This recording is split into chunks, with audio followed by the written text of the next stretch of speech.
1.5 feet tall. That's how tall my cup plant is here in my garden. Good morning. I'm the Iowa Prairie Girl, and I'm coming to you from Saragordo County from my front yard. Today I'd like to talk about cup plant.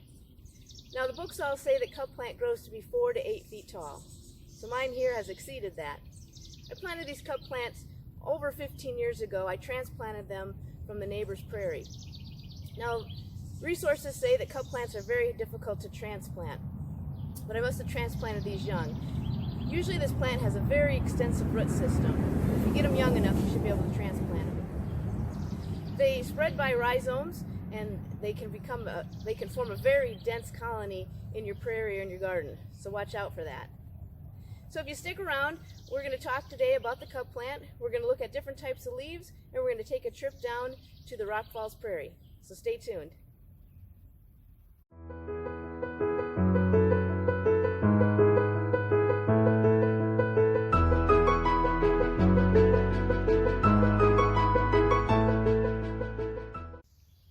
Cup plant has some very unique leaves, and it makes it really easy to identify. But I want to take a minute here to talk about different types of leaves that you'll find on wildflowers. If you have any desire to learn how to identify wildflowers, one of the things you need to learn is about the different types of leaves. So I'm going to go over a couple of terms here for you. So one term is alternate.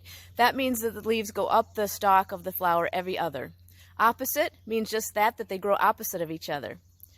Basal means that you'll find that leaf at the base of the plant. Sessile, that means that the leaf has no stalk. It just comes right off of the stem. Petiole means that there is a stalk. Clasping means that, the leaf just kind of hangs right onto the stalk. It just grabs right on. And then the last one for the cup plant, which is most important, is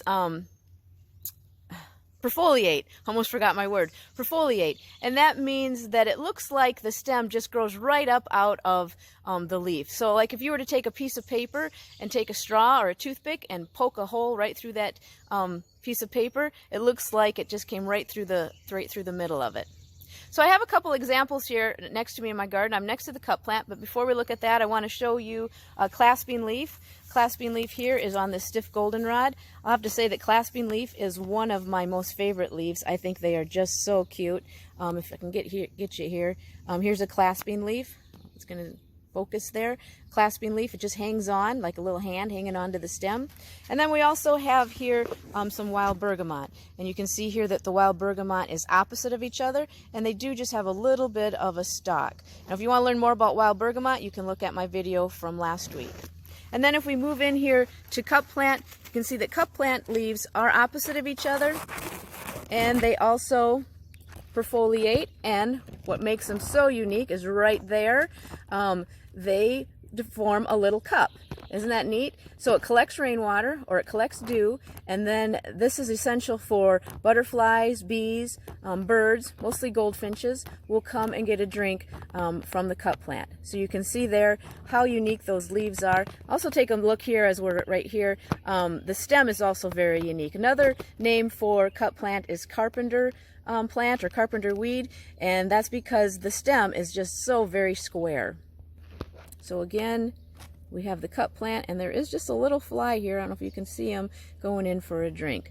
One thing that's neat about cup plants is that spiders will make their web right here, knowing that insects are going to come in to get a drink, and they'll make their webs here so that they can catch their dinner. So those are some terms about leaves that I wanted you to know, and now we'll move on to Rock Falls to look at some more flowers of the cup plant.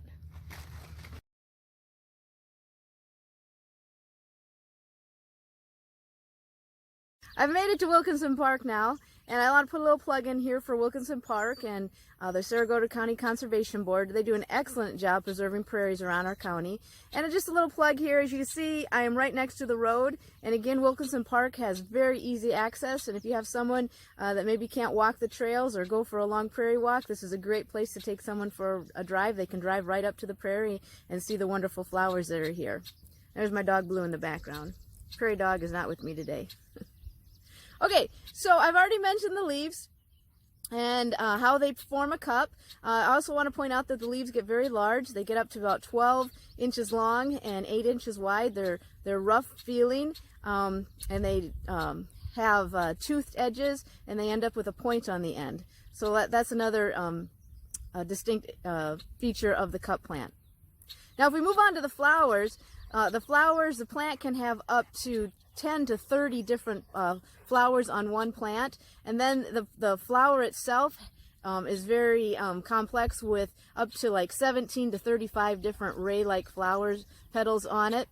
And then it also has a very broad bracket, and the bracket is the green part on the back of the flower that helps hold it together, and that's very broad. And that's another thing that as you start studying wildflowers, that bracket can be very helpful in distinguishing between flowers, and especially when you get into these yellow daisy-like flowers, they're very complicated. So those are a couple things about that.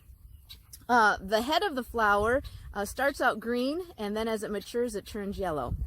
Now the growing season is from July to September. I'm here at the 3rd week of July, and cup plants are going really strong here. And that's another benefit for wildlife, is that they offer a lot of food then for a long period of time to the bees and the butterflies and all the insects that take advantage of the cup plant. A couple names for the cup plant. So obviously we've gone through cup plant. Another name is Indian plant or Indian cup. Rosin cup plant or rosin weed, and that is because if you were to snap part of this plant or have an injured tissue on it, it would ooze some resin, and so that's where that name comes from. The resin is was used by Native Americans or by pioneers as a chewing gum. It's a sticky substance, and they would chew it, and it could either freshen their breath or was used to prevent nausea and vomiting.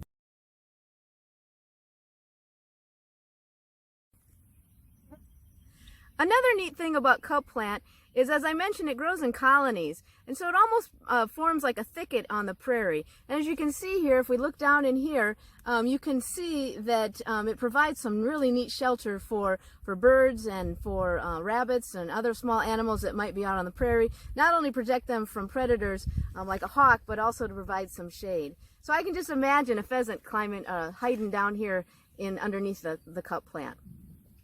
So not only does the cup plant provide a lot of food with a long growing season, it provides the water with the cups, which I have, again, another cup right here in front of me, and then it also provides some shelter to the animals that are out on the prairie. Now the Native Americans and the pioneers also use the cup plant. Actually, Native Americans from Wisconsin would travel to Iowa just to harvest the cup plant so that they could bring it back to where they lived in Wisconsin. So Native Americans would use the root, and they would use that for treatment for pain, also used it for colds and fevers, and also treated rheumatoidism. Neat thing about, or a superstition about cup plant, because you know I like that superstition part about wildflowers, is that it would also burn the plant and take those ashes and put them on the cheeks of their children, and that was to prevent the children from seeing ghosts. So there's the superstition part on the cup plant. All right, so we've covered the cup plant. We've talked about how big it is. We've talked about the shelter and the food that it provides. We've talked about the medical purposes of it. I guess that's about all I know about the cup plant, other than it's really cool and easy to identify, and you should get out and see if you can find some cup plant yourself. So this is the Iowa Prairie Girl. Again, encouraging you to get out and explore those wild places around you. Come on out to Wilkerson Park if you want. Also, please subscribe to my YouTube channel, share my videos with others, help my channel grow, and tune in next time. We're going to take a look at the gray-headed coneflower.